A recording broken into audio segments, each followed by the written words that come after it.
जय हिंद दोस्तों, मैं केशव मिश्रा अपने YouTube channel Keshav Mishra maths पे आपका स्वागत करता हूं। आज जो मैं आप लोगों के सामने जो सवाल लेके आ रहा हूं, ये हर एग्जाम के लिए मोस्ट इम्पोर्टेंट है। चाहे बैंकिंग, एसएससी, रेलवे या स्टेट एग्जाम कोई भी देंगे, हर एग्जाम के लिए ये सवाल बेटा महत्वपूर्ण है। चलो अब इन सवालों को समझते हैं। ये डिविजिबिलिटी लॉ पे है, विभाज्यता के नियम पे है। जैसा कि पहला सवाल आपको दिख रहा होगा बोर्ड के ऊपर, कह रहा है कि 11 अंकों की संख्या दे रखा है। 11 अंकों की संख्या बेटा कितना दे रखा है?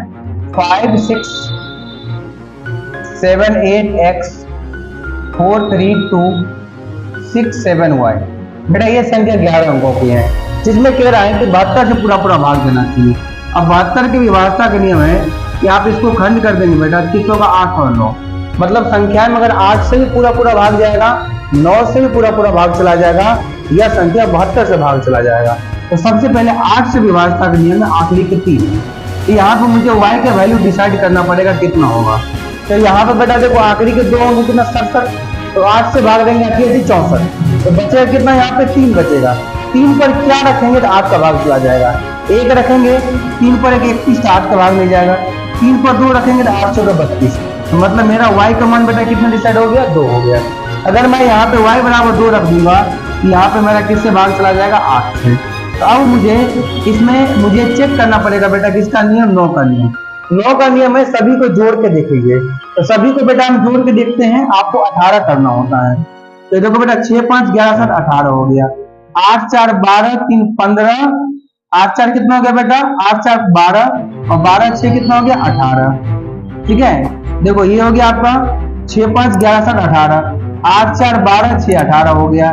ठीक है, 7 2 कितना हो गया? 9, और 3 2 कितना हो गया? 5 हो गया। तो यहाँ पर आप क्या रखेंगे कि ये 9 हो जाएगा। तो आप बोलेंगे सर हम क्या रख देंगे? अगर 4 रख देंगे तो ये 9 हो जाएगा। तो यहाँ पे पूरा भाग चला जाएगा। 9 से विभाज्यता का नियम है कि 9 के टेबल देखना है। 9 के टेबल में देखो ये 6 5 11 18, 9 के टेबल में 8 4 12 और 12 6 कितना हो गया? 18। ये 9 के टेबल में हो गया। ऐसे बेटा 7 2 9 हो गया, 9 के टेबल में हो गया। तो मेरा बच कितना गया था? 3 2 5। तो यहाँ पर हम क्या रखेंगे? 9 हो जाएगा 4। तो मेरा बेटा x का मान कितना निकल के आ गया? यहाँ से निकल के आ गया 4।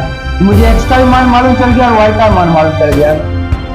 और मुझसे पूछ रहा है अंडर रूट में 5x प्लस पूछ रहा है 8y का मान कितना हो जाएगा। बेटा 5 और x का मान आपको कितना दे रखा है? 4, प्लस कितना हो जाएगा? 8। y का मान मेरा निकल के आ गया 2। यहाँ बेटा हो गया 5 2 के 20, 8 2 हो गया 16। 20 में 16 को जोड़ेंगे 36, और 36 का वर्गमूल कितना हो जाएगा? 6। ठीक है, इस सवाल का आपका राइट आंसर है। ठीक है, तो ये सवाल आपको समझ में आ गया होगा। इसके नीचे बेटा जस्ट आपको यही 72 का नियम दे रखा है।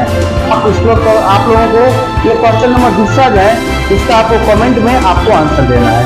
ठीक है, चलेंगे अब हम अगले सवाल की तरफ हम बढ़ेंगे आपको। ठीक है, अगला सवाल देखेंगे जो कि बहुत ही महत्वपूर्ण सवाल है। उन सवाल जो कि आपका चक्रवृद्धि ब्याज का दे रखा है, वेरी महत्वपूर्ण सवाल है, वेरी इंपोर्टेंट सवाल है।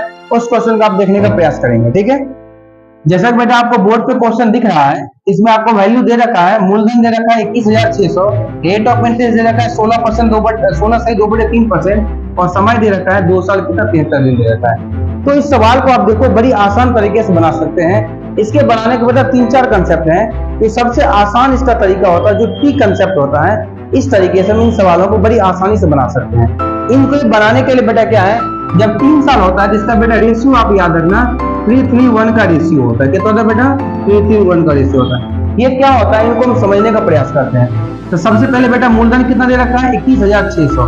3 मेथड में क्या करेंगे? 3 साल होगा, मतलब अगर बेटा 1 साल कुछ नहीं होगा तो आप 2 साल का लेंगे, 2 साल कुछ नहीं होगा तो आप 3 साल का लेंगे। बात समझ गए? तो यहाँ पे 2 साल 73 दिन का है बेटा, तो हमको लेना कितना पड़ेगा? 3 साल का लेना पड़ेगा, क्योंकि ये दिन 30 साल में लोग पहुंच गए हैं। अब अपने को रेट ऑफ इंटरेस्ट जो दे रखा है, ये दे रखा है 16 से 2/3%। इसको अगर हम तोड़ेंगे बेटा ये कितना हो? 1/6, 16 की 48 जो कितना हो जाएगा? 50/3। और जब ये बेटा परसेंट हटेगा तो बटे में कितना आएगा? 100 आएगा। तो 50 × 100 1/6। अब हम इसका रेट ऑफ इंटरेस्ट 1/6 तीनों पर निकाल देंगे 1/6। तो इसका अगर हम 1/6 निकालेंगे तो बेटा कितना होगा? 3600। तो दूसरे साल में कितना होगा? 3600। तीसरे साल में कितना होगा? 3600। क्योंकि चक्रवृद्धि ब्याज हर साल क्या लगता है बेटा? पहले साल जो होता है बिल्कुल बराबर लगता है। रेशियो 3 टाइम हो गया तो देखो 3 टाइम्स लिख दिया। अब फिर से इसको 3 टाइम्स लिखना, तो फिर से आपको ये 3600 रुपया पे जो रेट ऑफ इंटरेस्ट लगाएगा 1/6 लगाएगा, तो कितना होगा? 600। तो 600 लगाएगा इस पे होगा, फिर इस पे बेटा कितना होगा 600, और फिर इस पे लगाएगा आपको 600, कितना हो जाएगा देखो, तो 3 हो गया, तो 600 600 600 हो गया, और फिर इस 600 पे आपको ब्याज लगाएगा। इस 600 बेटा फिर से ब्याज कितना लगाएगा 1/6, तो 6 से हम काट देंगे कितना हो जाएंगे 7, यहाँ पे कितना हो गया 7। तो बेटा ये आपका जो ब्याज हो गया ये पहली साल का हो गया, ये जो आपको हो गया ये आपको दूसरी साल का हो गया, और ये जो आप देख रहे हैं ये पूरे आपका कंप्लीट तीसरी साल का। लेकिन अपने को 3 साल का ब्याज तो लेना नहीं है, ब्याज अपने को कितना लेना है, सिर्फ 73 दिन का लेना है। तो मेरा तीसरे साल का जो बेटा ब्याज आ रहा है 36 से 42 से 48 और प्लस 60, 4860 आ रहा है। तो 4860 मेरा आ रहा है, पूरे साल का ब्याज आ रहा है, लेकिन मुझे लेना कितना 73 दिन का। तो अगर ये 73 और एक साल में कितना दिन होता है 365, तो 365 से डिवाइड हो जाएगा, 73 पंच हो जाएगा, 5 से काट देंगे इसको, ठीक है। तो 5 से बेटा हम इसको काटेंगे, अगर हम 5 से काटेंगे कितना हो जाएगा, 5 से बेटा काटो इसको, 5 नंबर 45, 3 पे 0 कितना हो जाएंगे, 3 पे 6 कितना 36, 5 7 कितना हो जाएगा 35, 1 पर 0 5 में कितना हो गया 10, ठीक है। अगर बेटा हमने यहाँ पे हमारे कितना आ गया 600 को हमने यहाँ पे 1/6 निकाला, बेटा यहाँ पे गलती आ गया है, 600 को 1/6 हम निकालेंगे, यहाँ पे 100 आएगा, यहाँ पे ब्याज कितना आ जाएगा ये 100 आ गया, यहाँ पे बेटा कितना हो जाएगा पूरा ये 4900 हो जाएगा, ठीक है। और 5 से इसमें हमने भाग दे देंगे, तो 5 से कितना हो जाएगा, 5 में 45, 5 45 980 रुपया हो गया, कितना हो गया 980 रुपया ब्याज हो गया। अब मेरा पहले साल का जो बेटा ब्याज था, पहले साल का ब्याज कितना था 3600, दूसरे साल का मेरा ब्याज कितना था 4200, और मेरा जो यहाँ पे जो 73 दिन का जो ब्याज आ गया वो कितना आ गया 980 आ गया। सबको हम जोड़ देंगे, अगर हम बेटा सबको जोड़ेंगे तो 3600 और 4200 कितना हो जाएंगे 4000 3000 7000 हो गया, और ये 7000 हो गया, ये 7800 हो गया, और 7800 में अगर आप 980 को जोड़ोगे तो 0 हो जाएगा, 8 हो जाएगा, 9 8 कितना 17 और 8 हो जाएगा 8780 हो जाएगा। Option number A will be correct answer हो जाएगा, कितना हो जाएगा option number A correct answer हो जाएगा।